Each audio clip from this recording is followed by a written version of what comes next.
काली खोल रत्नभंडार कमिटी द्वारा प्रस्तुत एसओपी को मंजूर करिसेंती राज्य सरकार। शुभ समय देखि मुख्य प्रशासक निष्पत्ति नेबे। देखिबा ए संपर्कित खबर।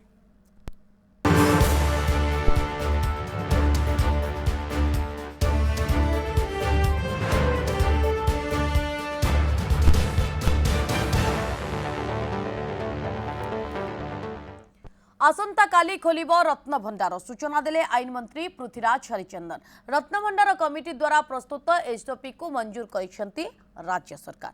श्रीमंदिर प्रशासन को एसओपी प्रदान करा जायछि। काली केतेबेले रत्नभंडार खोलिब से नै निष्पत्ति नेबे श्रीमंदिर मुख्य प्रशासक। शुभ समय देखि मुख्य प्रशासक यार निष्पत्ति नेबे। अत्यंत स्वच्छता सहकारे रत्नभंडार अलंकार गणति मणति कराजिबो। गणति मणति पई रिजर्व बैंक भी सहायता नियाजिबो। रत्नभंडार खोलिबा समय रिजर्व बैंक अधिकारी उपस्थित रहिबे। अलंकार संख्या मान एवं ओजन निर्धारण कराजिबो। प्रति अलंकार डिजिटल फोटोग्राफी कराजिबो। एथिसह अलंकार मूल्य सहित डिजिटल डॉक्यूमेंट प्रस्तुत हेबो, जहा फल कि भविष्य में रत्नभंडार गणति मणति सहज हेबो बोली कहिसेंती आईन मंत्री पृथ्वीराज हरिचंदन। रत्नभंडार खोलिबा समय भक्तंकर दर्शन में कौनसी असुविधा हेबो नाही। एथिसहित महाप्रभुंक नीतिकांति रे मध्य कौनसी असुविधा हेबो नाही बोली कहिसेंती आईन मंत्री पृथ्वीराज हरिचंदन।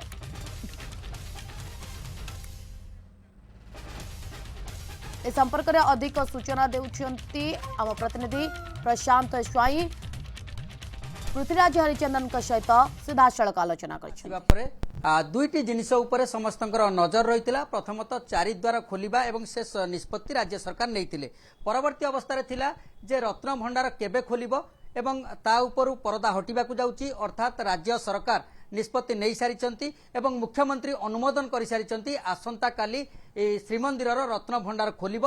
परवर्ती अवस्था गणति और मणति कराजिबो। ए श्रीमंदिर रत्न भंडार खोलिबा प्रक्रिया सरकार काम को आगक नबा पई आईन मंत्री भाव में पृथ्वीराज हरिचंदन यथेष्ट एथिरे भूमिका अच्छी। आम सहित अच्छा पृथ्वीराज हरिचंदन सीधासलख कथा हेबा। सर आपन को न्यूज 7 को स्वागत। एवं आपण सारा राज्यवासी चाहि रही जो रत्न भंडार खोलिब एवं 78 मसीहा आज आपण गोटे संजोग हो पारे। आपण बापा से खोली श्रीमंदिर रत्न भंडार एवं आपण से दायित्व न्यस्त कि भाव में प्रस्तुत देखो समस्त प्रस्तुति सरी एवं आज जो आम जो प्रक्रिया रे रत्न भंडार खोलिबार विभिन्न दिग को करा जाउची ताकू आज माननीय मुख्यमंत्री अनुमोदन देला परे एकता स्पष्ट होईची जे आसंता काली 14 तारिख दिन जो कथा आम आगु कही से अनुसार रत्नभंडार खोलिब। महाप्रभु रत्नभंडार खोलिबा आम अत्यंत पवित्रतार सहित अत्यंत श्रृंखलार सहित करने को यथामते चेष्टा करुचु। एवं सेतिपई जो आमर हाई पावर कमिटी होता एवं जो managing committee Shri Jagannath SGT जो मैनेजिंग कमिटी एवं मुख्य प्रशासक विशेष करी ए बाबद में दायित्व न्यस्त कराई।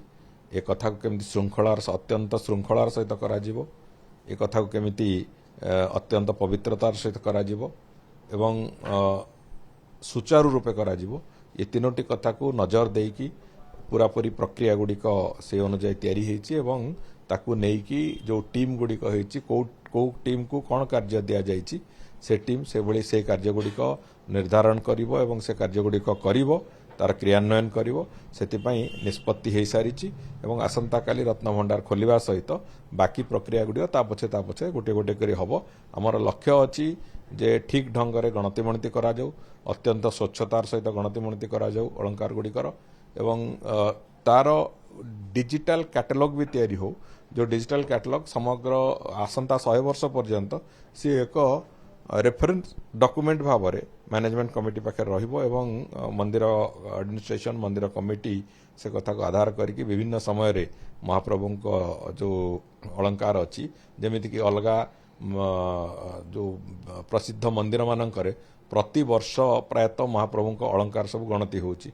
से भली भाव में आम आशा करूँ जे प्रति वर्ष कि 2 वर्ष थे निष्पत्ति नव मैनेजिंग कमिटी से अनुसार जो कैटलॉग थी से कैटलॉग आधार रे गणति मणति करिवे एवं महाप्रभुंकर अलंकार को सुरक्षित रखिवे से दृष्टिकोण ଆଗକୁ ନିଷ୍ପତ୍ତି ହେବ। ତେଣୁକରି ଗଣତି ମଣତିକୁ ଅତ୍ୟନ୍ତ ସ୍ୱଚ୍ଛତାର ସହିତ ପବିତ୍ରତାର ସହିତ କରିବା ପାଇଁ ଯାହା ଯାହା ଆବଶ୍ୟକତା ଅଛି ତାକୁ ସରକାର କରିବାକୁ ଯାଉଛନ୍ତି। ଗୋଟେ ଅପେକ୍ଷା ରହୁଛି ଯେ ପୂର୍ବରୁ ତାଲା ଭଙ୍ଗାଯିବା କଥା କୁହାଯାଲା, ଯଦି ଚାବି ନ ଖୋଲେ ତାଲା ଭଙ୍ଗାଯିବ କି, ଯଦି ତାଲା ଭଙ୍ଗାଯିବ ସେଥିପାଇଁ ପ୍ରସ୍ତୁତି କ'ଣ ରହିଛି? ଏବଂ ଗୋଟେ ଗୁରୁତ୍ୱପୂର୍ଣ୍ଣ କଥା ହେଉଛି ଯେ ଭକ୍ତ ରୀତିନୀତି ଏବଂ ଠାକୁରଙ୍କର ଯାହା ନୀତିକାନ୍ତି ଅଛି ଏସବୁକୁ କେତେ ଗୁରୁତ୍ୱ ଦିଆଯାଇଛି?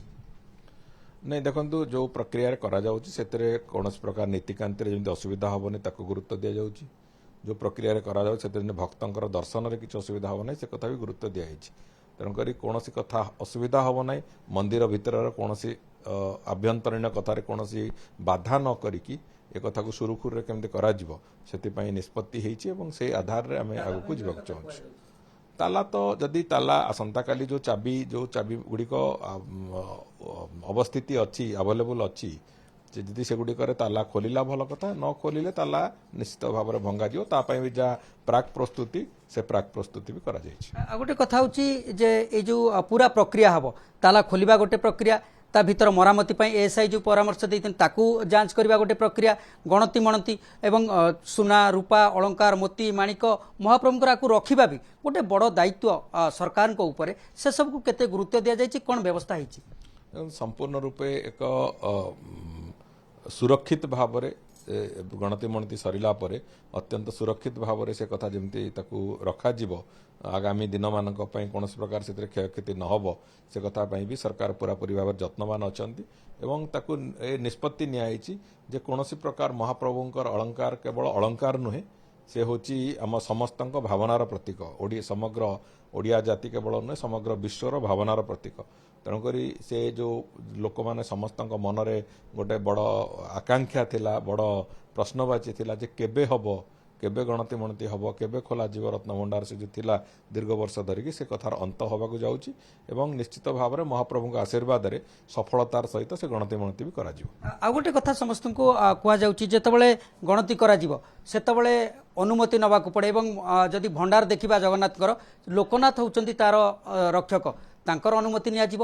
ଆପଣମାନେ ଯେମିତି ଯିବେ ଶୁଦ୍ଧପୂତ ଭାବରେ, କାରଣ ଜଗନ୍ନାଥଙ୍କ ଭଣ୍ଡାରକୁ ଆପଣମାନେ ଯାଉଛନ୍ତି ବା ଯେଉଁ କମିଟି ଯିବେ ତା ପାଇଁ କେତେ ଶୁଦ୍ଧତା ରହିଛି କମିଟି ସଦସ୍ୟମାନଙ୍କର, କେଉଁ କେଉଁ ସଦସ୍ୟମାନେ ଯିବେ? ଦେଖନ୍ତୁ, ଯେଉଁମାନେ ଯିବେ ଏବଂ ବିଶେଷ କରିକି ଯେଉଁ କମିଟି ହେଇଛି, ଉଚ୍ଚ ଶକ୍ତି ସମ୍ପନ୍ନ କମିଟି ହେଉ, ମ୍ୟାନେଜିଂ କମିଟି ହେଉ କିମ୍ବା ଆମେମାନେ ବି ଯେଉଁମାନେ ସେଥିରେ ସାମାନ୍ୟ ବି ସମ୍ପୃକ୍ତ ଅଛୁ, ଆମେ ସମସ୍ତେ ଗତ ସ୍ନାନ ପୂର୍ଣ୍ଣମୀଠୁ ଶୁଦ୍ଧପୂତ ଭାବରେ ବ୍ରତ କଲା ଭଳି ଆମେମାନେ ସମସ୍ତେ ଅଛୁ ଏବଂ ମହାପ୍ରଭୁଙ୍କର ଏ ଯେଉଁ ପବିତ୍ର କାର୍ଯ୍ୟ ଏ ଯେମିତି ହେବାରେ କୌଣସି ବିଘ୍ନ ନ ଘଟେ ଆମେ ସେଥିପାଇଁ ସମସ୍ତେ ମାନସିକ ସ୍ତରରେ ପ୍ରସ୍ତୁତ ଅଛୁ। ଏବଂ ବାସ୍ତବରେ କଥା ହେଉଛି ଏ କଥାକୁ ଆହୁରି ସ୍ୱଚ୍ଛତା ରଖିବା ପାଇଁ ଆମେ ରିଜର୍ଭ ବ୍ୟାଙ୍କ ଅଫ୍ ଇଣ୍ଡିଆଙ୍କର ବି ସହାୟତା ନେଉଛୁ, ସମ୍ପୂର୍ଣ୍ଣ ସ୍ୱଚ୍ଛତାର ସହିତ କେମିତି ଗଣତି ମଣତି ହେବ। ଦ୍ୱିତୀୟ କଥା ହେଉଛି ଏ କାର୍ଯ୍ୟ ଆରମ୍ଭ କରିବା ପୂର୍ବରୁ ମହାପ୍ରଭୁ ଲୋକନାଥଙ୍କ ପାଖରେ ଏ କାର୍ଯ୍ୟଟିକୁ ସମର୍ପଣ କରିକି, ମା ବିମଳାଙ୍କ ପାଖରେ କାର୍ଯ୍ୟଟିକୁ ସମର୍ପଣ କରିକି ଏ କାର୍ଯ୍ୟ ଆମେ ଆରମ୍ଭ କରିବାକୁ ଯାଉଛୁ, ଯେମିତି ଏ କଥାରେ କୌଣସି ପ୍ରକାର ବାଧାବିଘ୍ନ ନ ହେଉ ଏବଂ ଅତ୍ୟନ୍ତ ସୁରୁଖୁରୁରେ ଏବଂ ଭଲରେ ଭଲରେ ଏ କାର୍ଯ୍ୟ ବି ସରୁ।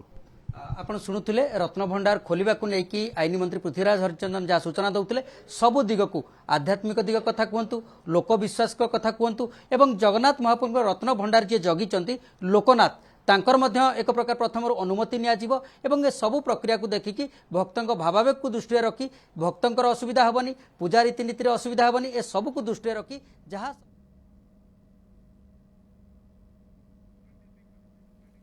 आपण शुणुले आईन मंत्री पृथ्वीराज हरिचंदन तांकर प्रतिक्रिया रखुले न्यूज 7 माध्यम श्रीमंदिर रत्नभंडार आसंता काली खोल एथिपाई समस्त प्रकार व्यवस्था करा सबु दिग को दृष्टि दि जाइए एसओपी आधार रे ए समस्त कार्य करा केउ केउ माने उपस्थित रहिबे किए किए रहिबे से समय कौन कौन आवश्यकता रही ये तमाम दिग को नहीं तर्जमा करा सबु कार्य करा आसंता काली ही रत्नभंडार खोल।